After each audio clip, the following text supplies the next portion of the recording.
Great, you would be a military genius. But the fact that you tried to do that bought you a really good battlefield result. And the fact that you screened your flanks as well as you did, you had cavalry and archers looking after your left, you had cavalry and light infantry looking after your right, meant that you were able to achieve the battlefield result you wanted. Really well done, guys. Thank you. Thank you. There's one small bitter aftertaste to all this, though. By being Alexander only more so, you've led from the front, and he's dead. Which is a bit of a setback if you want to be King of Kings and enjoy all the orgies that come with that job title. But overall, you did very well. Tell me how it really happened.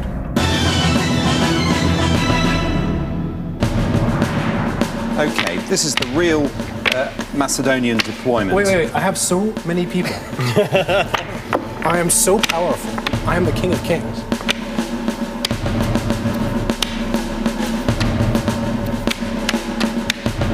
Now I need a stick.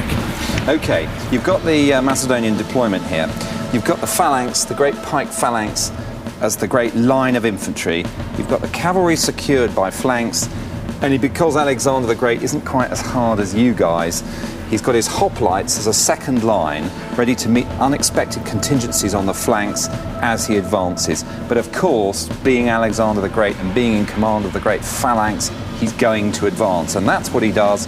He sets off his main line of troops, and as they go forward, there's a tendency for them to move towards the right, the Macedonian right and the Persian left.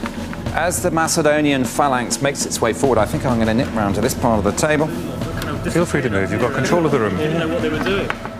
As they continue moving forward and still pulling off to the right here to concentrate their force on just a part of the Persian line, they do what's called refusing a flank.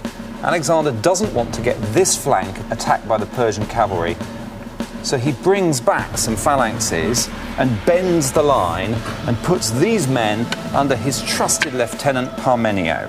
Bessus, who is Darius's commander out here on the left, sends a whole lot of cavalry out here to mix it in with Alexander's cavalry. And there's a whole cavalry battle that develops here on the left. But Alexander himself and the key squadrons of the companion cavalry staying close to him remain unengaged with the vulgar horde.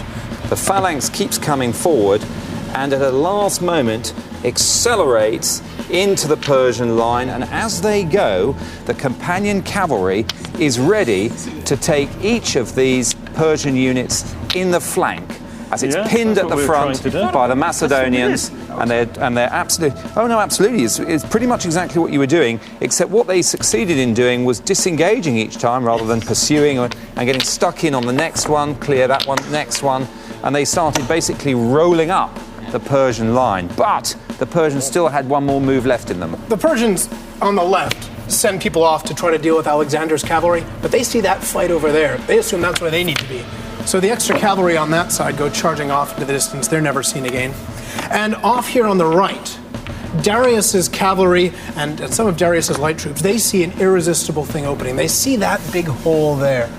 And they start driving through that big hole. Cavalry drive through the big hole. The cavalry see Alexander's camp way in the back, 5-7 miles away.